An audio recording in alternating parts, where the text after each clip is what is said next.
এবার যে খবরে চোখ রাখবো, দীর্ঘদিন ধরে বেহাল অবস্থায় পড়ে রয়েছে মালদহের হাবিবপুর ব্লকের ঋষিপুর পিএসসি স্বাস্থ্যকেন্দ্র। যে ছবি দেখাচ্ছি এক্সক্লুসিভলি ভাবে, চিকিৎসা সরঞ্জাম থেকেও শুরু করে ওষুধ, পরিকাঠামো সমস্ত কিছু রয়েছে, কিন্তু নেই কোনো ডাক্তার এবং নার্স, এমনটাই অভিযোগ গ্রামবাসীদের। এই সমস্ত বিষয় নিয়ে আপডেট নেব, বর্তমান পরিস্থিতি কী রয়েছে জানাবো আপনাদের। আমার সঙ্গে রয়েছে আমার প্রতিনিধি ফোন কলে রুহুল। একেবারে যেখানে সাধারণ মানুষ সরকারি হাসপাতালে পৌঁছে যায় নিজের পরিষেবা নেওয়ার জন্য, সেখানে গিয়ে যদি পরিষেবা না পায় সেক্ষেত্রে দাঁড়িয়ে এমন ছবি, বর্তমান পরিস্থিতি কি লক্ষ্য করছো? একেবারে গৌরব, তোমাকে জানিয়ে রাখবো, হাসপাতাল ভবন রয়েছে, চিকিৎসা সরঞ্জামও রয়েছে, ওষুধ পরিকাঠামো রয়েছে, নার্সও রয়েছে। অর্থাৎ হাসপাতালে যে আর প্রয়োজন ডাক্তার, সেই ডাক্তারবাবু কিন্তু সেই হাসপাতালে নেই। এমনই ছবি ধরা পড়লো আমাদের ট্রাইব টিভির ক্যামেরায়। ঘটনা মালদা জেলার হবিবপুর ব্লকের ঋষিপুর পিএসসি সুস্বাস্থ্য কেন্দ্র। এই হাসপাতালের একজন চিকিৎসক ছিলেন, তিনি নিয়মিত চিকিৎসা করতেন এবং বহির্বিভাগে তিনি পরিষেবা দিতেন। কিন্তু চিকিৎসক পোস্ট গ্রাজুয়েট করার জন্য, অর্থাৎ উচ্চ শিক্ষা অর্জনের জন্য তিনি পড়াশোনার জন্য বাইরে চলে যান এবং তারপর থেকেই সেই হাসপাতালে কোনো চিকিৎসক নিয়োগ করা হয়নি স্বাস্থ্য তরফে বলে অভিযোগ। বর্তমান ব্লক স্বাস্থ্য দপ্তরের পক্ষ থেকে একজন চিকিৎসককে মাঝে মধ্যে এখানে পাঠানো হয়। এইভাবেই চলে চিকিৎসা পরিষেবা। স্থানীয় বাসিন্দাদের অভিযোগ, চিকিৎসক না থাকায় সঠিক পরিষেবা থেকে বঞ্চিত হচ্ছেন ভারত বাংলাদেশ সীমান্তবর্তী অঞ্চলের প্রায় 50 থেকে 70 হাজারেরও বেশি বাসিন্দা। মালদার হবিবপুর ব্লকের 3টি পঞ্চায়েত শ্রীরামপুর, ঋষিপুর ও আইয়র বাসিন্দারা এই হাসপাতালে উপর কিন্তু নির্ভরশীল। 3টি পঞ্চায়েত ভারত বাংলাদেশ সীমান্ত তীরবর্তী এলাকা এবং এক সময় এই ঋষিপুর প্রাথমিক সুস্বাস্থ্য কেন্দ্রে নিয়মিত চিকিৎসক আসতেন, জরুরি পরিষেবা চালু ছিল, কিন্তু বর্তমানে চিকিৎসা ও পর্যাপ্ত স্বাস্থ্যকর্মী না থাকায় বেহাল অবস্থায় কিন্তু পড়ে রয়েছে এই প্রাথমিক স্বাস্থ্য কেন্দ্রটি। হাসপাতালের ভবনগুলি দিনের পর দিন বেহাল অবস্থায় পড়ে রয়েছে। হাসপাতালের চারিদিকে জঞ্জাল আবর্জনায় ভরে পড়েছে এবং হাসপাতালের চারিদিকে কিন্তু রাতে কিন্তু মদের আসর বসছে বলে কিন্তু অভিযোগ করেছেন স্থানীয় বাসিন্দারা। অর্থাৎ যারা দুষ্কৃতী তারাও কিন্তু সেখানে আড্ডা দিচ্ছে এবং ডেরা জমাচ্ছে বলেও কিন্তু অভিযোগ। পরিষ্কার পরিচ্ছন্ন করার কোনো লোকজন নেই স্থানীয় বাসিন্দাদের। আরো অভিযোগ, সপ্তাহে 5 দিন 3 দিন থেকে 4 ঘন্টা হাসপাতালে পরিষেবা দেওয়া হয়, বাকি সময় তালা বন্ধ থাকে ওই হাসপাতাল। হঠাৎ আশেপাশে বাসিন্দারা অসুস্থ হয়ে পড়লে চিকিৎসা করানোর কোনো জায়গা নেই। প্রায় 15 থেকে 20 কিলোমিটার দূর, অর্থাৎ বুলবুল চন্ডী, মালদা জেলার বুলবুল চন্ডী গ্রামীণ হাসপাতালে কিন্তু তাদেরকে নির্ভর হতে হয়। গৌরব, কিন্তু দেখো যে ছবি দেখাচ্ছে এক্সক্লুসিভলি হবে, একেবারেই দেখা যাচ্ছে ওষুধপত্র পড়ে রয়েছে, ঘরের ভেতর মদের বোতল লক্ষ্য করা যাচ্ছে। সেখানে কি মদের আসর বসে, নেশাগ্রস্ত মানুষরা সেখানে আড্ডা মারে? এটা কি হয়ে গেছে বর্তমান পরিস্থিতির স্বাস্থ্যকেন্দ্রের দশা? একেবারে তোমাকে যেমনটা জানালাম যে স্থানীয় বাসিন্দাদের অভিযোগ যে যেখানে হাসপাতালের পরিষেবা পরিকাঠামো কিছুই নেই, সেখানে মাঝে মধ্যেই কিন্তু তালা বন্ধ থাকে সেই হাসপাতাল এবং হাসপাতালের রক্ষণাবেক্ষণের যারা কর্মী তারাও কিন্তু নেই। তার ফলে স্থানীয় কিছু যারা দুষ্কৃতী রয়েছে তারা কিন্তু সেখানে যারা জমাচ্ছে এবং রাতের মধ্যে কিন্তু সেখানে নেশাগ্রস্তদের কিন্তু সংখ্যা কিন্তু বেশ বৃদ্ধি পাচ্ছে বলে কিন্তু স্থানীয় বাসিন্দারা অভিযোগ করেছেন এবং সেখানে নেশার আসর বসছে এমনটাও কিন্তু অভিযোগ করেছেন স্থানীয় বাসিন্দাদের তরফে। হবিবপুর থানায় কিন্তু একটি লিখিতভাবে অভিযোগও করা হয়েছে যে এই হাসপাতাল চত্বরে কিন্তু অনিয়ম হচ্ছে এবং নেশাগ্রস্ত যারা নেশা করছেন তারা কিন্তু সেখানে ডেরা জমাচ্ছেন। এই বিষয়ে কিন্তু কেউ কিছু মুখ খুলতে চাননি, যদিও এই বিষয়ে জেলা মুখ্য যিনি স্বাস্থ্য আধিকারিক রয়েছেন সুদীপ্তা ভাদুরী, তিনি জানান ঋষিপুর হাসপাতালে যে ডাক্তারবাবু থাকার কথা সেই ডাক্তারবাবু বর্তমানে নেই। তিনি পোস্ট গ্রাজুয়েশন করার জন্য ভিন রাজ্যে গিয়েছেন এবং সেখান থেকে তিনি পোস্ট গ্রাজুয়েশন করবেন এবং তারপরে সেখানে স্বাস্থ্য কেন্দ্র থেকে ডাক্তার মাঝে মধ্যে পাঠিয়ে প্রাথমিক স্বাস্থ্য যে কেন্দ্রটি চালাচ্ছি 10টি বেডের, সেই দাবি স্থানীয় বাসিন্দারা করেছেন। সেই বিষয়ে আমরা উচ্চতর কর্তৃপক্ষকে জানানো হয়েছে, এটাই কিন্তু মুখ্য স্বাস্থ্য আধিকারিক জানিয়েছেন।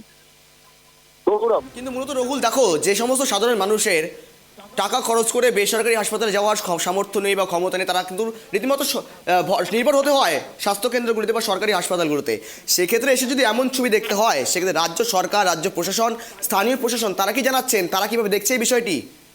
একেবারে গৌরব, তোমাকে জানিয়ে রাখবো, মালদা বিধানসভা কেন্দ্রের বিজেপি বিধায়ক গোপাল সাহা জানান ঋষিপুর প্রাথমিক স্বাস্থ্য কেন্দ্রের কোনো ডাক্তারবাবু বসেন না। এলাকার মানুষ আজকে কিন্তু আন্দোলনে সামিল হয়েছেন। তারা দাবি করেছেন কেন ডাক্তার নেই, হাসপাতাল নোংরা আবর্জনা স্তূপে পরিণত হয়েছে, মদের বোতল পাওয়া যাচ্ছে, প্রশাসনের আমি দৃষ্টি আকর্ষণ করব এবং এই বিষয়ে তিনি জানিয়েছেন। বিধানসভায় বহুবার বলেছেন, স্বাস্থ্যমন্ত্রী তথা মুখ্যমন্ত্রীকেও তিনি জানিয়েছেন, কিন্তু কোনো কাজ হয়নি। আজকেও এই বিষয়ে দাবি করছেন স্থানীয় বাসিন্দারা, সেটা কিন্তু তার কাছে এসছেন এবং অবিলম্বে ডাক্তার পরিষেবা যাতে চালু হয়।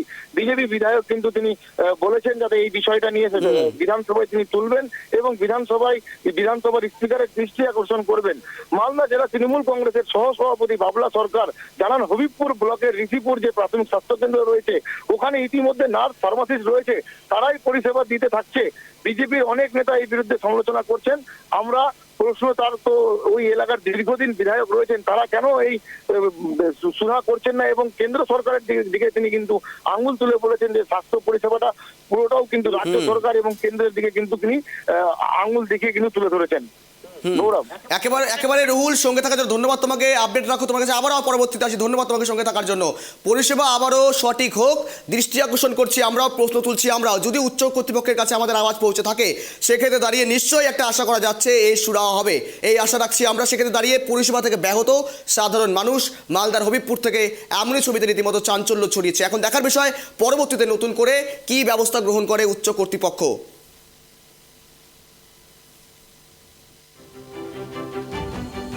ঋষিপুর, শ্রীরামপুর এবং আইহুর মধ্যে একটা হসপিটাল যেখানে মানুষ পরিষেবা আগে পেত, খুবই ভালো পেত।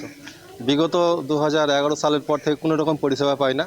ডাক্তার, নার্স যারা স্টাফ আছে মোটামুটি 11টার মধ্যে আসে এবং 1টার পরে তারা চলে যায়।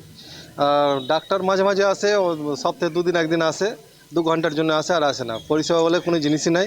মানুষ যে কোনো বিপদে বললে এখান থেকে বুলবুলি যেতে হয়, নাহলে মালদা যেতে হয়। ফিলহাল আপনার আউটডোর চলে ওপিডি, এটাই ফিলহাল চলছে আপনার। ওপিডি ক্লিনিক, এনসিডি ক্লিনিক আপনার চলছে, ঠিক আছে, টেলিমেডিসিনও চলছে আপনার। এই 3টে কাজ চলে এখানে। ডাক্তার কি এখানে পর্যাপ্ত আছে? ডাক্তার বলতে ডাক্তার পোস্টিং আছে আপনার, একটা তো হোমিওপ্যাথি ডাক্তার দেখে নিলেন, আর একটা অ্যালোপ্যাথি ডাক্তার পোস্টিং আছে। এলোপ্যাথি ডাক্তারে এখন তো ডেঙ্গু ম্যালেরিয়ার জন্য এখন ওনার ক্যাম্পের জন্য এখন চলে যান, ঠিক আছে। তো সপ্তাহে 2 দিন 3 দিন করে এখন আসেন, তারপরে আমরা এখন দেখি। হসপিটালে আশপাশে, হেলথ সেন্টারের আশপাশে মদর বোতল পাওয়া যাচ্ছে। ওখানে নেশাগ্রস্ত সমস্ত জিনিস নিয়ে নেশা যারা করে তারা ওখানে সব কাজ করছে। যে চিকিৎসা পরিষেবা পুরো ভেঙে পড়েছে। ওখানকার এলাকার মানুষ, ঋষিপুরের মানুষ যে দাবি করছে সেটা সঠিক দাবি। প্রশাসনের দৃষ্টি আকর্ষণ করবো। প্রশাসনের দৃষ্টি আকর্ষণ করে কী হবে? আমি এই বিষয় নিয়ে পশ্চিমবঙ্গ বিধানসভাতে তুলেছিলাম।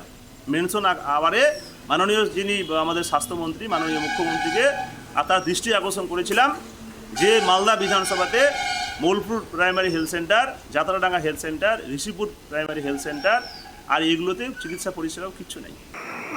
প্রাথমিক স্বাস্থ্যকেন্দ্র, ওখানে ইতিমধ্যেই নার্স, ফিজিওথেরাপি ও অন্যান্য পরিষেবা দেওয়া হয়। ভারতীয় জনতা পার্টির যারা নেতৃত্বে আছে তারা অনেক সমালোচনা করছে, কারণ তারা ওখানকে বিধায়ক হয়েছেন। গত 4 টার্ম তারা বিধায়ক আছেন ওই বিধানসভায়, এবং সাংসদ গত 2 টার্ম ওখানকার সাংসদ আছেন বিজেপির। তারা এই ব্যাপারে কোনো স্বাস্থ্য পরিষেবায় কোনো সাহায্য করে না। তাদের অনুদানের টাকা তারা কী করে তারা জানে। উল্টো তাদেরই দল ভারতীয় জনতা পার্টির সরকার, কেন্দ্রীয় সরকার স্বাস্থ্যের যে মেডিসিন দরকার তার 50% বৃদ্ধি করেছে। প্রতিবাদ করে না, তারা রাজ্য সরকারের পরিষেবাকেই কটূক্তি করার চেষ্টা করে, কারণ তাদের তাছাড়া কিছু করার নেই।